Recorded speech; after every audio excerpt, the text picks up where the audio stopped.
Check 1, 2. Checkity, checkity, check 1, 2.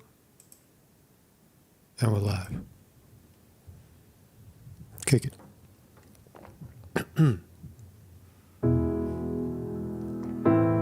Uh-huh.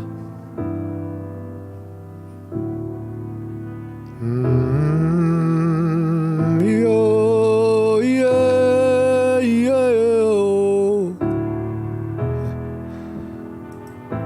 Yo, yeah, oh. Morning.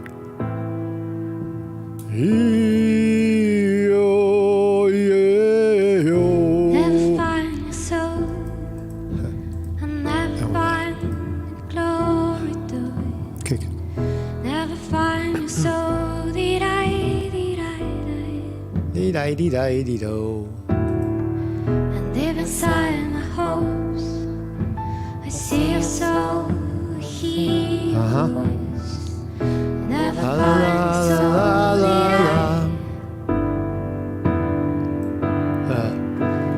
never find the soul, never find glory to it. Never find the soul, never find your soul, never Check 1, 2. never find glory to it. Never find the soul. Good morning. Good morning. Hannah Rani live in Paris, France. Beautiful sound coming out of this person. La, la, la, la. Hey man. So this episode of the program, I'm going to try to sew two things together that you wouldn't ordinarily think go together, which is the execution of King Charles I back in 1649, and the prosecution, maybe leading to an execution of former President Donald J. Trump. Now, I mean, I keep saying it over and over again. I hate to keep kicking the same subject down the road, but it does seem that where history is kind of repeating itself, right? Where we're entering into Banana Republic territory, where there is a group of people, a political party that is refusing to look at facts, refusing to look at law, refusing to engage common sense, and instead is acting out of pure violence and pure greed, demanding all of a sudden, certain people to act a certain way. So I think Trump, arguably, the comparison I'm going to make today, that Trump arguably is King Charles I. Now, King Charles was a king and revered, and then there was political unrest, and the parliamentaries in 1649 took England from the crown. 10 years later, the crown regained power, the monarchy. And but they killed the king, right? They chopped his head off in public. Is Trump approaching getting his head chopped off in public? I got to tell you, man, it really looks like that. They're trying to stack the law against him, trying to stop him, because Trump is openly suggesting that he's going after them being the people in power, the neocons, the Democratic left, the Democrats, whatever you call them, the people in power, the deep state, is clearly going after Trump for unjust, unreasonable charges. Because why? Because they're afraid of him. And you'll see the comparisons. I think they're kind of inescapable. The charges against Trump are, reminiscent of 1649 post-Civil War in England rhetoric. So we'll look at that story. So good morning, everybody. Good morning, everybody. Clayton Burgess is here. TJ Vinny Martini on the wrench. is here as well. Weevil Girl is here. I wish Mikkel Sly was here, but Mikkel Sly is off to college for a while, and we're going to keep in touch with Mikkel. I'll have more info on that soon. Mikkel Sly was someone who was a wonderful participant on this program, and he got swept into somehow the nonsense that's going on involving January 6th, the prosecution of people at a rally. And we're gonna keep in touch with Mikkel, and I'll have more on that as we go on. We'll flash to the markets. CPI number coming in. Looks like the market's bumping up this morning. I'm out of this, man, because it just keeps coming down, right? It's been coming down day after day after day over the last 2 weeks. So let's see if we get an erotic bump up today. We're up about about a percentage point. About a percentage point at this point. NASDAQ futures are up a percentage point, 143. Dow Jones Industrial Average up 194. S&P 500 up 28. On the inflation countdown today, sometime around 2 o'clock, the CPI number will be released. So this is my thumbnail. This is the historic King of England, King Charles I. The dates are 1649-ish. That's when they chopped his head off, so he was the monarch before that. And, of course, that's Donald Trump, former president of the United States, trying to regain power after alleged election fixing. And he got pushed out, and now he's trying to push back in. And we'll see if he can accomplish that before he gets his head chopped off like King Charles. I have a website. My name is Marcus Conti. And this is educational, historical today, actually. We're looking at history.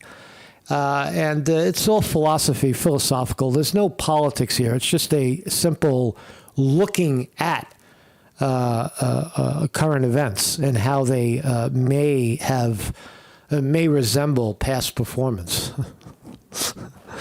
In other words, salad like that. So I have a website every morning at 9 a.m. Come on down, man. Join us in the discussion. Whatever your political opinion is, just bring it on down and let's talk about it. Don't be a dick about it. There's a lot of dickery. I was hanging out in the CNN chat on YouTube yesterday. I was just checking it out, seeing what people were saying. And they were playing nonstop clips of Trump's rally down there in South Carolina. And it's just visceral, vitriol, anger directed at this former president. People viewing it and simply not seeing seeing what it is for what it is. Remember, Trump represents more than half the country, in my estimation. Right now, his opinions, his positions on world affairs, his patriotism to the country itself, his view on the places like China and Russia are widely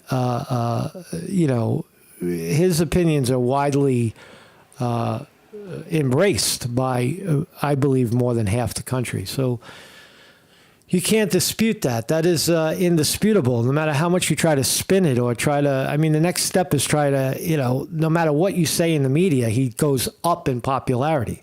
So the next step is throw him in jail. And then from there, maybe chop his head off, or just leave him in a little prison cell for a long time.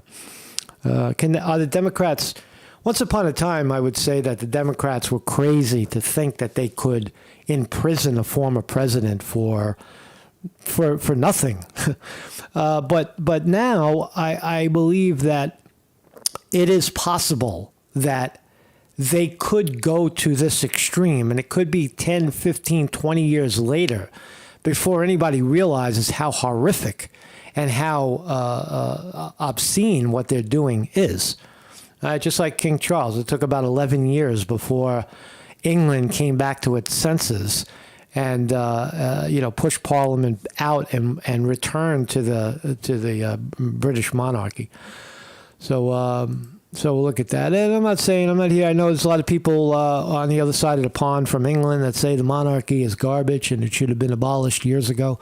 That's irrelevant right now. But let's look at this. Let's look at the facts right here. Right. So the execution of Charles I in England.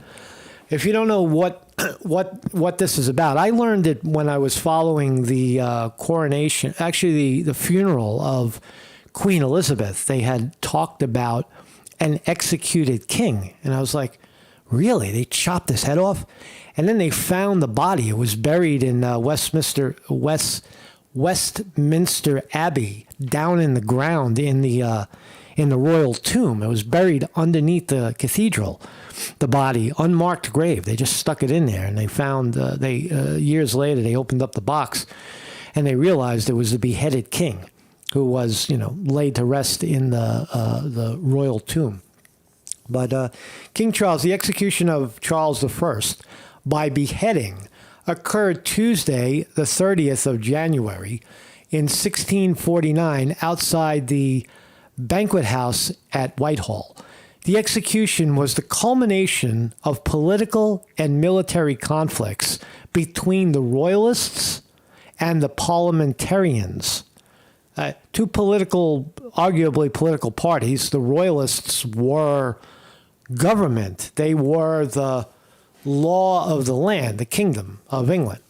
And then the parliamentarians were kind of an insurgent party. It came from out of nowhere, really.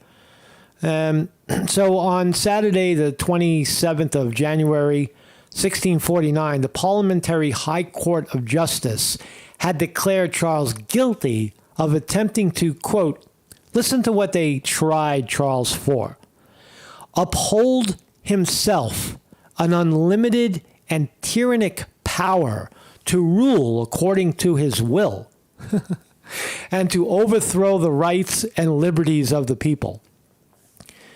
I'll ask you a question. I'll present the question. Is there any way other than to rule by one's will? This is my will. This is what I see as just for all people of England. And as your king, I will do that. I will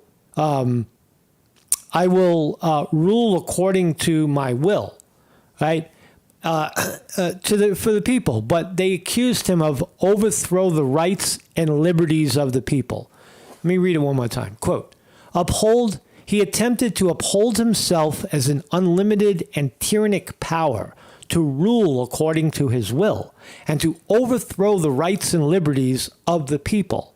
And he was sentenced to death by beheading. Well, that's what Trump was.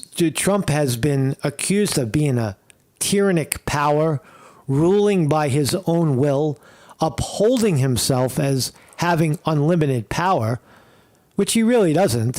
He never really said that. That's kind of a stretch. Trump said, I'm the president of the United States, and I'm going to do what the people put me here to do.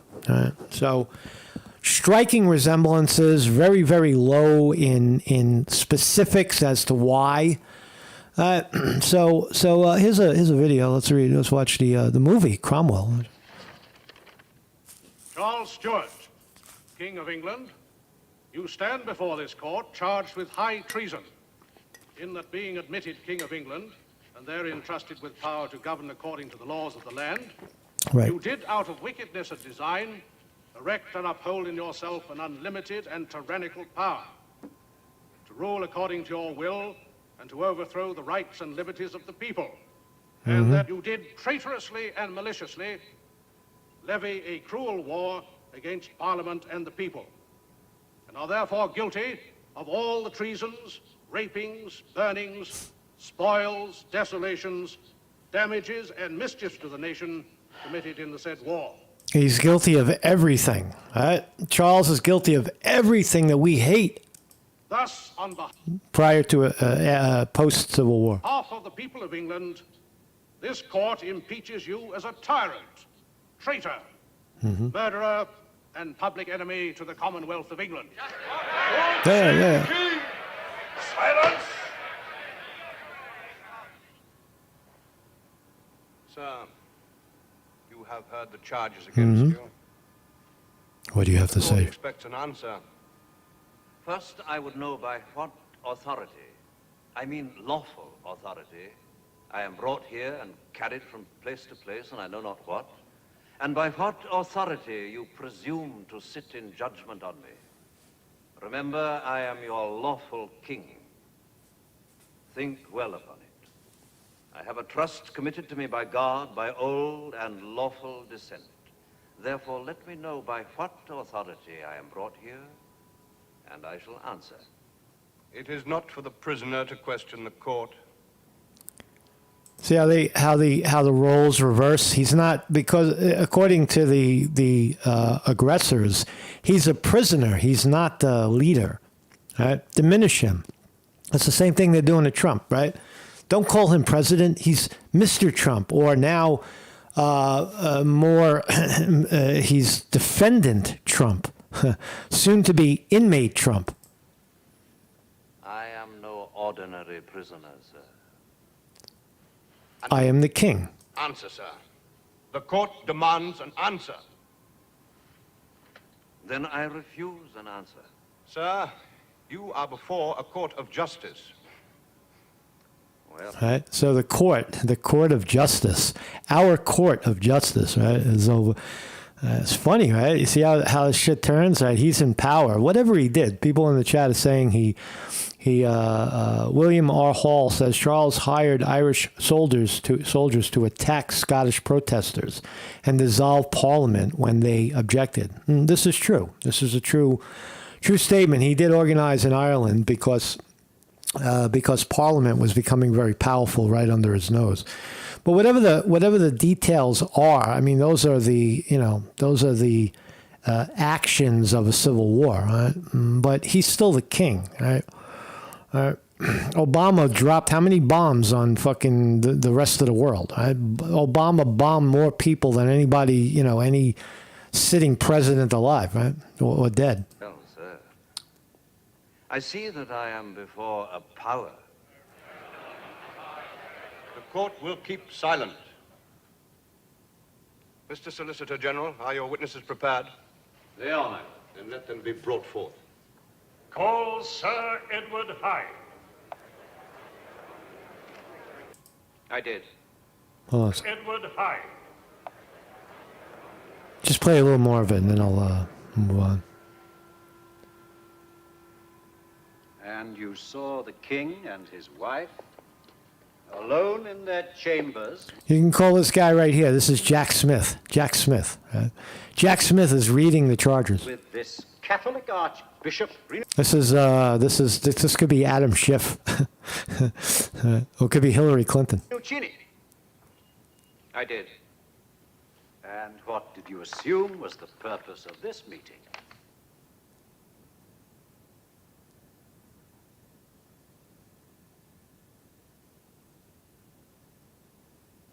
You are obliged to answer, Sir Edward. Mm-hmm. To raise an Irish army, my lord. So that's what he did. You're right about that. He raised the Irish army to attack. Let's look at this. This is the beheading, right? So he's found guilty. Guilty. Charles is guilty. And now they chop his head off in public. All right. Well, gentlemen, are you afraid to kill your king with an open face? They're all wearing hoods.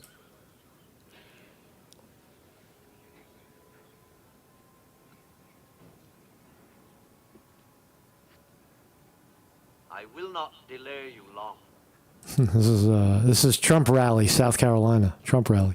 but will say only this to you. As God is my witness, I have forgiven those that have brought me here, and pray that my death be not laid to their charge. For I do endeavor even to the last to maintain the peace of my kingdom. Mm-hmm. I Now they go now from a corruptible to an incorruptible crown, to everlasting peace. Mm-hmm. And he's getting ready to chop his head off. Let's watch it. Chop, chop, chop, chop. There's the chopping block. They got a coffin all ready for him.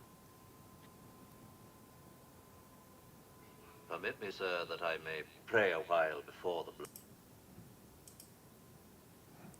Which thou hast prepared before the face of all people. Glory be to the Father, Trump. to the Son, to the Holy Ghost, as was in the beginning. There's people in this country that have no problem seeing Trump get his head chopped off. And there it is. Ew. Justice has been served. Justice.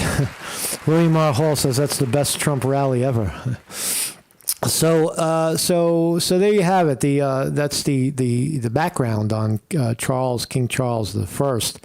And now you look at the conspiracy against Trump. Is it similar? Yeah. Despite having lost, the defendant was determined to remain in power. So for more than 2 months following the election, the defendant spread lies that there had been outcome determinative fraud in the election. And he actually won. These claims were false. The defendant knew they were false, but the defendant repeated and widely disseminated them anyway to make it knowingly false claims appear legitimate, create an intense national atmosphere of mistrust and anger, and erode public faith. Trump's actions made a few people angry because they disagreed with it. They didn't realize that the country was deep in election fraud. They realized it later, probably realize it today, but don't care. But nonetheless, the charges against King Charles I and Trump are strikingly similar.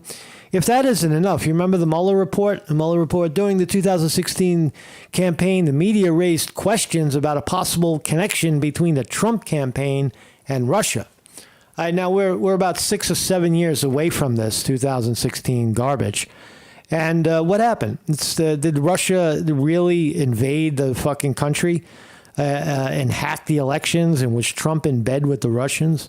Ridiculous, right? The questions intensified after WikiLeaks released politically damaging Democratic Party emails that were reported to have been hacked by Russia. Russia didn't hack anything. Lie. Trump responded to questions about possible connections to Russia by denying any business involvement in Russia, which is he didn't have any. Even though the Trump organization had pursued a business project in Russia, blah, blah, blah, blah, blah, blah, blah. So there you have it. The falsification of then Mueller report. That's what this is. This is the Mueller report, the famous Mueller report, 2016, on Russian interference, right? For years and years and years, they claimed from 2016, they claimed that the Russians hacked the election. But Trump comes out and says that the elections are rigged based on, everybody's belief that they are rigged. All the entire country, at least half the country, believed that Robert Mueller was correct in indicting or chasing Trump around, accusing him of siding with the Russians who hacked the election. So if elections are hacked, that means that you don't believe the elections are real. Now all of a sudden the elections are real and you don't believe that that they're fake. Is that what you're saying, Jack Smith? Very, very bizarre stuff. Yeah, so that's the Mueller report, and let's watch Lawrence O'Donnell. Let's watch some of the spin, fabulous spin here. Pollute the jury pool. In his motion to the judge about releasing evidence, Donald Trump's attorneys foolishly give the judge a classic Trumpian example of how Donald Trump and John Lauro are willing to grotesquely manipulate evidence and language spoken by people in this case. John Lauro. How so? How so? Tell us, Lawrence. This is not. He's of course balanced. MSNBC is balanced, right? It's balanced news. This guy's a hack. The hack. He believes it probably. Lauro said in writing to the judge, quote, President Biden promised from the outset that his administration would ensure President Trump does not become the next president again. Okay. That was one of the juvenile and untrue ways in his filing that John Lauro was attempting to identify President Biden as the real prosecutor in this case, when in fact President Biden has had nothing to do with the case. So Lawrence O'Donnell just told you with a straight face that Joe Biden has nothing to do with this case. Right? Now, if you believe that, again, there's a bridge in Brooklyn that you can buy.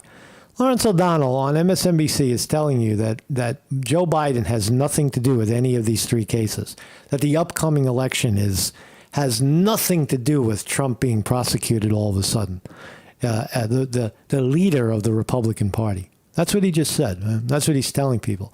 So if you wonder why people believe this garbage, it's because of, companies like MSNBC that are promoting it to get Trump out of the way. John Lauro insulted the intelligence of the judge in the case in his attempt to push the lie that President Biden is the real prosecutor of this case. John Lauro deliberately and offensively to the judge left out the words, "if he does run." That is what President Biden actually said.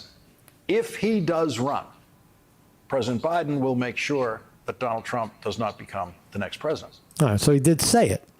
So now Rosie O'Donnell here is confirming that Joe Biden did say that Trump would do everything he could to stop Trump from becoming president. If someone runs, the way you prevent them from becoming president is you beat them in the right. You beat them. Right. You don't try to lock them up. You don't try to tie their hands behind their back during an election, right? Like the Democrats are doing to Trump, trying to gag order him. That's the main effort right now. Democrats are trying to gag Trump from speaking about the elections. He's running for president, and he's not allowed to speak about the Democrats prosecuting him. It's fucking crazy. The election. Here is the full context of the Joe Biden quote that John Lauro mischaracterized willfully to the judge. Let's read it. It came at a press conference in response to a question. So you could see the determination of Mr. Lawrence O'Donnell trying to convince you that Trump is really a bad guy, defending Trump. For days, former U.S. President Donald Trump's escalated his attacks, trying to discredit and campaign off his latest criminal charges. This is CBS, CBC News, CBC. I don't know where that is. And in the end, they're not after me, they're after you. I'm just standing in their way. Now in new court filings, his legal team wrote that in a trial they say is all about freedom of speech, the government seeks to restrict First Amendment rights. Worse, it does so against its administration's primary political opponent during an election season. I got to argue that this is beyond freedom of speech. Remember, Trump is the elected. Don't forget this. Trump was at the time the elected president of the United States, duly sworn in to represent the people of this country. Right? He's not just some ordinary, guy with free speech rights. He's the boss. He's the leader. Right? It's beyond free speech, right? He's the authority in this case. Right? Trump's legal team are quibbling with several aspects of the protective order. It's really hard to talk about. I'm finding it difficult to really disseminate between the spin and the law. Right? These fuckers are just spinning the law in a way that is ultra confusing. Right? This is very simple. Trump is. When he wins an election, he gets sworn in as president. He serves for 4 years, pretty good, as good as any other president, maybe a little better, maybe a little worse at some points. And then the next election, it looks like he got robbed. And he talks about it, and he points to one situation after another where the elections are rigged in this country, a long history of rigging elections in the modern age in this country, all the politicians, all of the famous politicians are on the record at some point pointing it out that the elections are not fair and we need election reform in this country once and for all. Because if we did do it, if we had an election reform in this country, we wouldn't be having these problems. Paper ballots, voter ID, same-day voting, day off on election day. That's how you do it. Same-day results. Protective orders are common. Federal prosecutors asked for one in this case to protect what sensitive evidence Trump's team can make public ahead of the trial. So that's the thing right there. They're trying to, anything that Trump says out in public that works, the courts are trying to make it illegal for him to say it because why? Because he's under federal indictment, federal control. Right? They're trying to win control over him like Parliament did. The parliamentarians tried to do with King Charles. It's the same thing. So that, I mean, Trump pleaded not guilty. My phone is ringing. I'm sorry. They're trying to compare the correlation between the two is striking. That's what I'm trying to say. Last week of conspiring to overturn the 2020 election. His case centers around what led up to his supporters violently storming the U.S. Capitol. Prosecutors argue if Trump makes certain evidence public, it could have a harmful chilling effect on witnesses. This after Trump posted online Friday, "If you go after me, I'm coming after you." He was talking about his political adversaries. That's politics. That's politic talk. If you come after me, I'm coming after you. No. He means there's something more to it. Right? The feared, the full of fear liberal will say, "Oh no, he's coming after me. I got to look at the market. Ding, we're open. Ding. And what do we got? What do we got? I think we're way up. Yeah, there we go. So, So we're open. NASDAQ is up 125. I'm out. I stepped aside of this because it didn't make sense anymore. And what do you know? Dow is up 300. S&P 500 up 36. In the meme world, Tilray is holding it $2.80, down 5 cents. Rivian down a penny. TQQQ looks like it's taking off at 40.88. I don't know, man. I don't know why people are buying this shit. It looks like it's suffering off the bottom right there. And we'll see if it could break through the line right here, this moving average. Maybe it'll continue to go up, but it does look like the last few days on the NASDAQ is down. What's driving the markets down? Let's see. We got Google. Everything is green this morning. Google up $1.50. Apple up $1.25 ahead of the CPI number later on today. Amazon up $1.50. Meta up $2.50. Microsoft up almost $4. Tesla up $5. Nvidia up $1.50. So everything is green this morning. War stocks, Lockheed Martin, Raytheon, Boeing, all up. The Pfizer, Moderna, Johnson & Johnson, Holy Vaccine stocks up as well. Meme stock, AMC, up 8 cents this morning. Not bad. And what about, I know people like to talk about Bitcoin. Bitcoin down again, up again, down again. Bitcoin down 300 today at 29,588. It's been stuck under 30,000 for quite a while. And so the NASDAQ looks like it's taking off a little bit. NASDAQ's going up. And I ain't going to chase this shit, man. I'm not chasing it. Let it go up and let it collapse. I would short it right there at 41. It ain't going anywhere. Got some volume. It looks like a big spike in volume. So anyway, Rosie O'Donnell, Trump's legal team wants the protective order to apply only to what's designated as sensitive materials, which are things which they want to define more narrowly as well. Trump's team also wants to broaden who's authorized to see that material, saying it's not just Trump's lawyers that should have access, but any volunteers helping with his case too.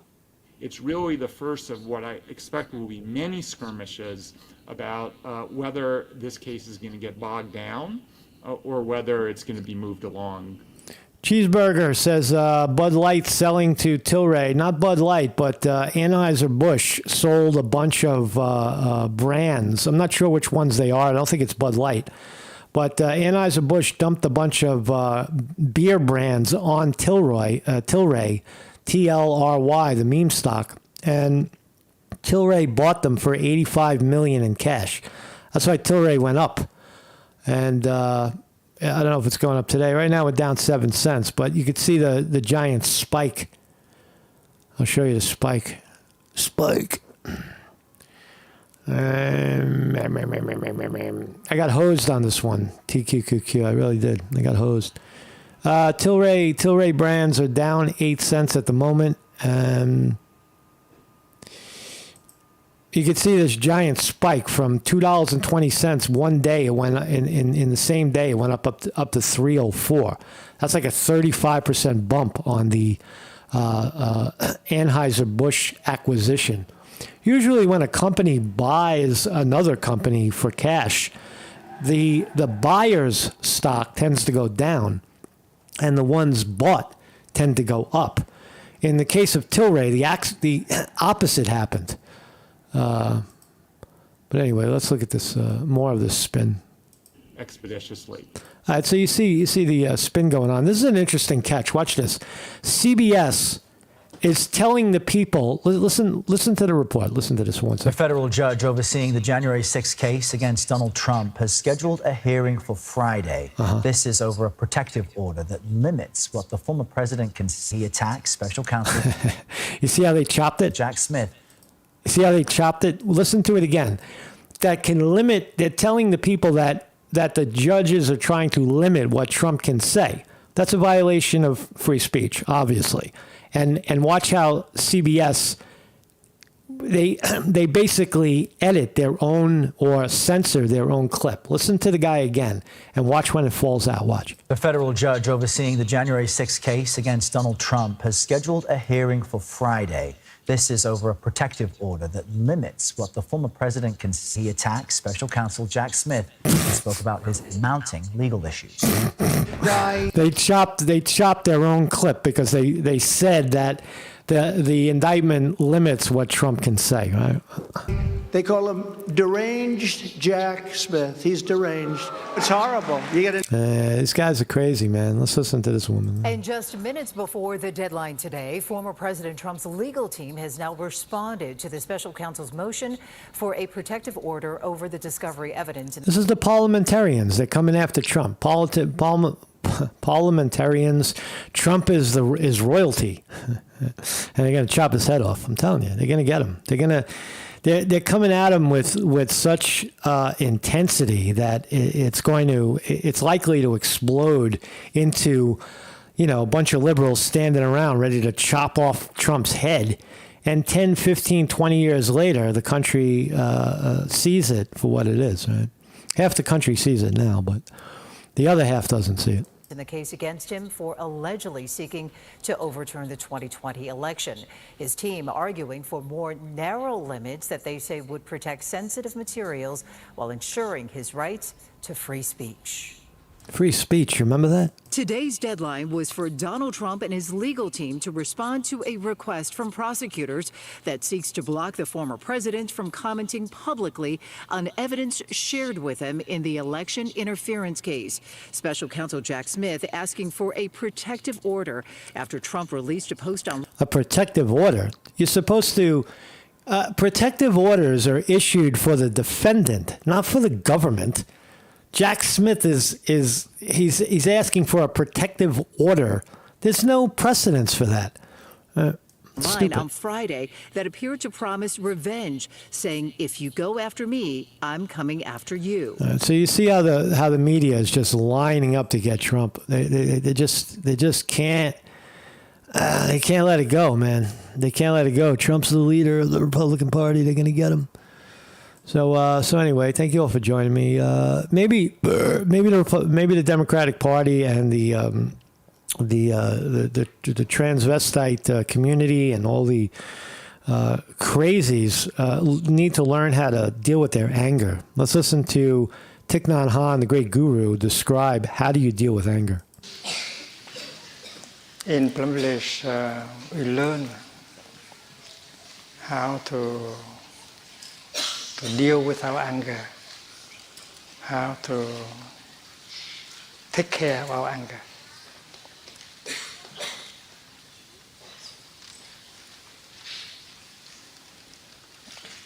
Anger is not something pleasant.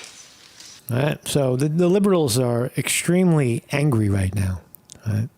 So enjoy this clip, and I'll see you guys tomorrow. Mark Scante reporting. It's like the mud.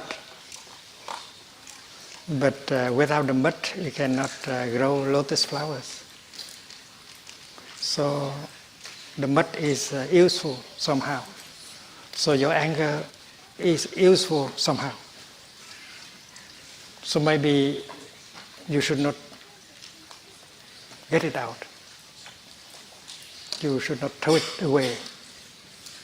If you know how to make good use of your anger, you can grow the lotus of peace, of joy, of forgiveness.